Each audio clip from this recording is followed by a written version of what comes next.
he was too damn clever, too well educated, too acutely aware of his position to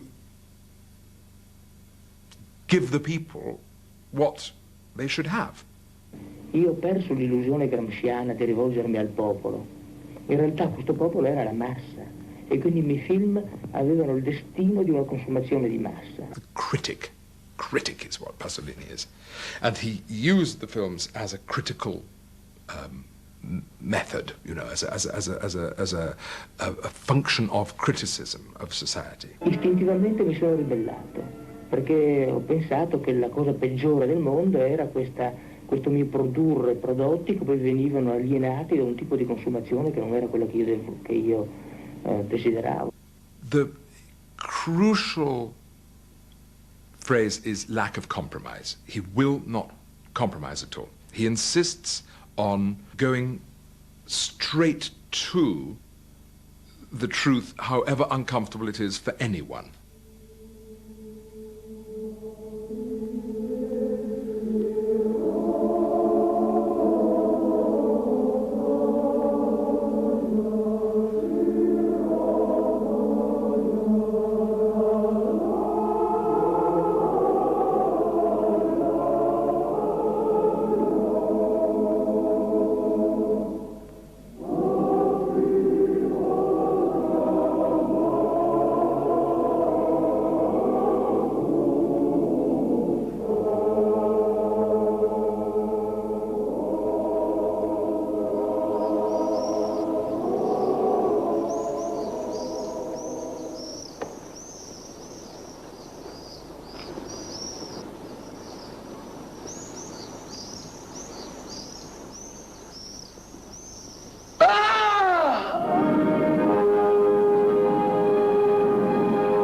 I saw the Gospel according to St. Matthew first, and I was about 17, Roman Catholic.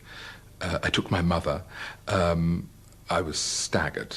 It was at exactly the moment when I myself was beginning very much to doubt the somewhat limp Christ who was being peddled by the Catholic Church at the time. And to my amazement, my mother also embraced the idea of this angry, impassioned, rather political Christ. Voi siete il sale della terra, ma se il sale diventa scipito, con che gli si renderà il sapore? Non serve ad altro che ad essere buttato via e calpestato dagli uomini. Nessuno può servire a due padroni, perché o egli odierà l'uno e amerà l'altro, oppure all'uno s'attaccherà e l'altro disprezzerà. Voi non potete servire a Dio e al denaro. Christ is extremely vigorous in this film, and he walks everywhere with huge purpose and energy.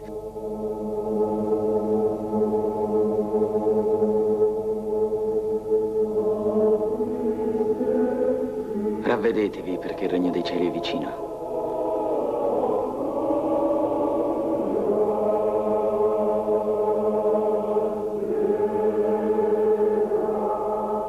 He doesn't stop them, he doesn't hold it, he doesn't preach.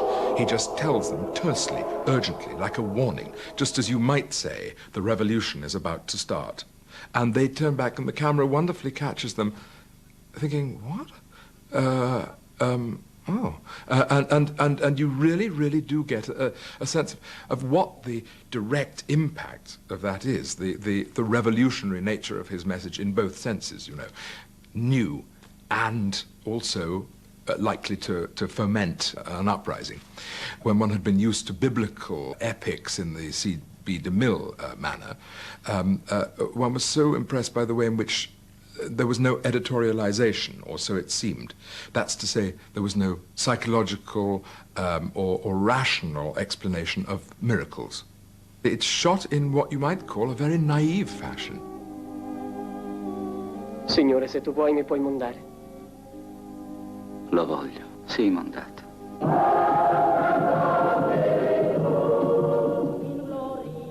He uses non-professional actors throughout, and he's selected, or had selected for him, the most astonishing array of faces. And he studies those faces with the camera. And however he achieved this, he's allowed his actors not to act. They simply listen. What he despises about acting is that it makes you forget it. He hates art that conceals art. So in terms of movie acting, the best possible thing you can do is to cast non-professionals because paradoxically, although they're real, you can never forget that they're acting. He just holds a shot on someone for infinitely longer than you would think could possibly work. But you start to endow the relatively impassive face, the impassive but inescapably authentic face. One understands that for him, peasants, agricultural workers, which is exactly how he perceives the people of Christ's world, are inarguably authentic. They are the repositories of authenticity. And he treats them heroically. The compositions often reflect those of 13th, 14th century canvases, most notably in the way in which those canvases seem to be full of ordinary people. The realism of the individuals is so pronounced, which gives you, looking at those canvases, a strange sense that you're actually there. So Pasolini's camera has this ability to put you straight into it. And yet, once again, one should say, he has a very vivid sense of the miraculous. So Pasolini does. So he's not, in no sense is this a realistic reduction of the story. It's not an anthropological account of it. It's not a historical account of it. It's an account which takes it as one of the central stories of Western culture and just goes straight down the line of it. You then have his mother, Christ's mother, who is played, of course, by Pasolini's mother, Susanna Pasolini. The image of that grieving mother, he has her fall down again and again and again and again. And Pasolini's mother had a particularly fine face, wonderful boned face. And Pasolini was absolutely besotted by his mother. It was a uniquely intense relationship that he had. He had an almost total rejection of his father and an absolute love of his mother. And I think whether you know that or not, I didn't know that when I was 17, but I know it now, there's something uniquely poignant about the mother watching her son die in such bloody circumstances. It's, of course, trebly poignant now because 10 years later, that's exactly what she again had to witness.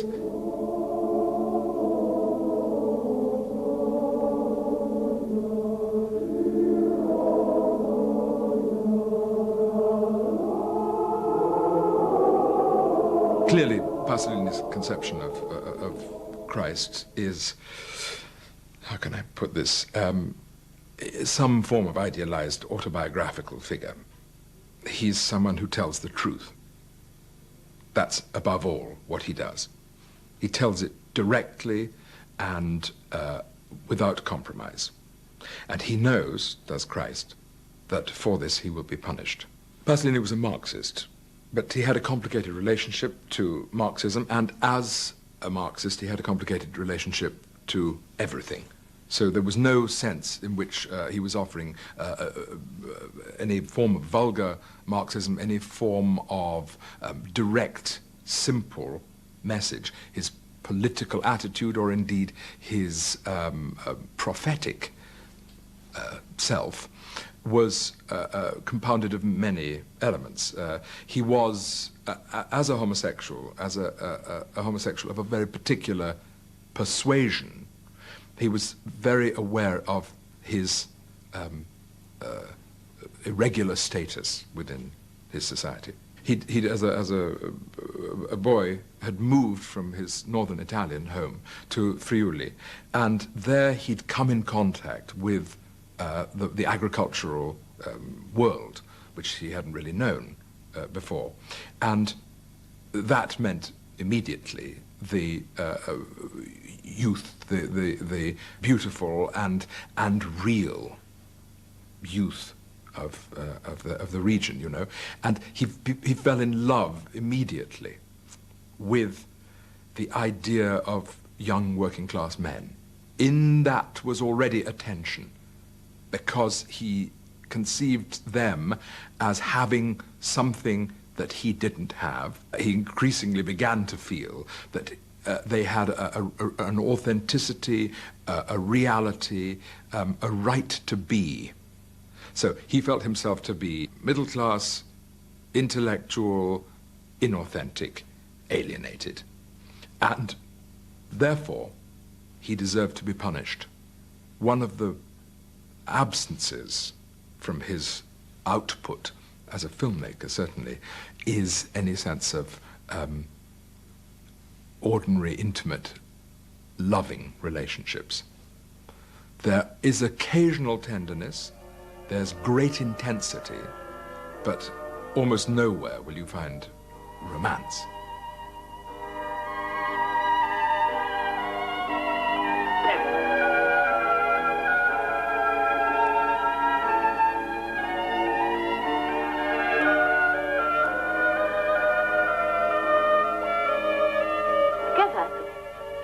A te, coppa, che sei mia madre? Oh, e che il vino l'ha dato in testa? Non hai trovato con chi sfogate e se vengi a sfogare con me? Che te credi che te stasera non ci vai a lavorare? Non ti sarai mica messo in testa di sta qua? Lo sai che per te non esiste mica la cassa mutua?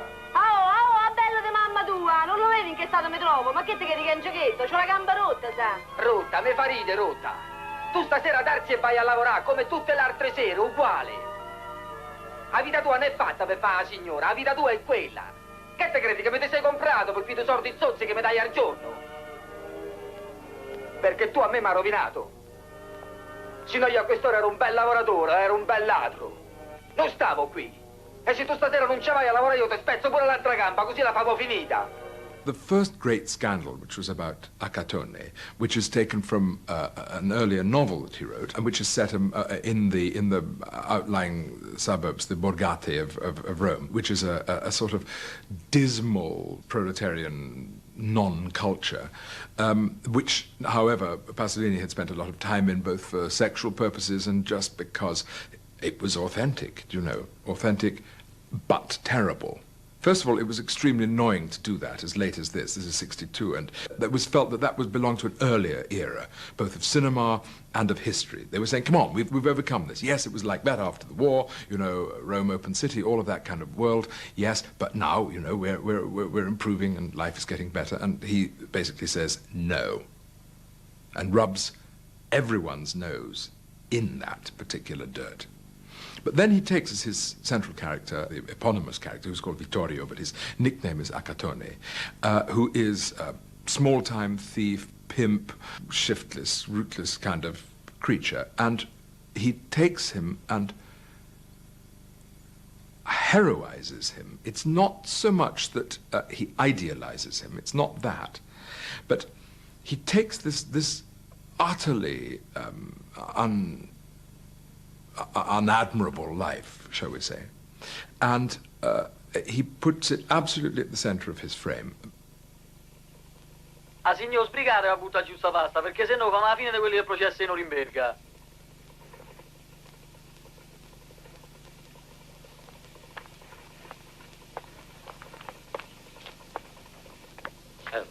Ci stai a far fuori quelli? Ma perché? Ma che vorresti fare? Non ti pare che siamo un po' troppi, 8? Intorno a un piatto di pasta asciutta? E come famo a farli fuori? Come famo a farli fuori? Capirei. E che c'è? Ma tu cominci a offenderci. C'è di chi morti di fame, c'è di chi miserabili. Ci dai uno schiaffo morale. Tanto poi a quelli ci penso io. Quelli vivono da cedo e se ne vanno. E la pasta se la mangiamo noi.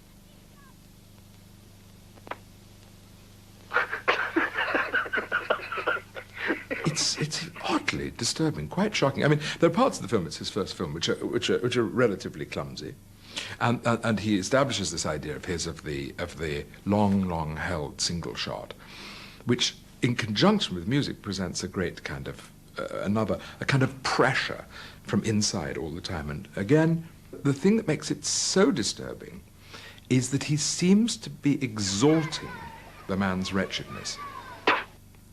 It's not simply that he's saying the man is wretched, he's saying this is a saintly condition to be as wretched as this. And he compounds that with the use of music.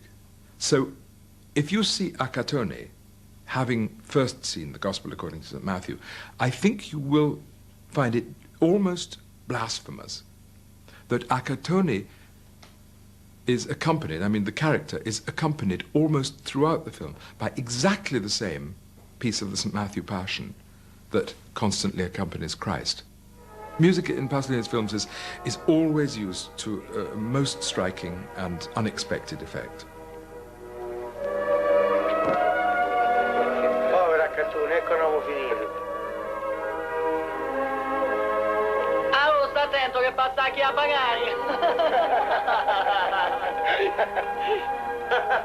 Che gli è successo? Perché si comporta così? E che ne so, pure stamattina è passato così, pareva la statua della libertà, non ha guardato in faccia a nessuno.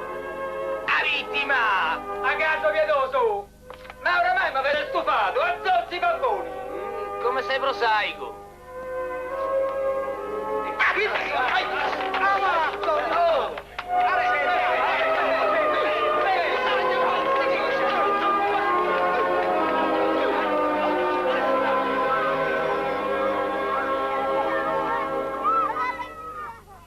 There's a tremendous sense of film as a form of poetry.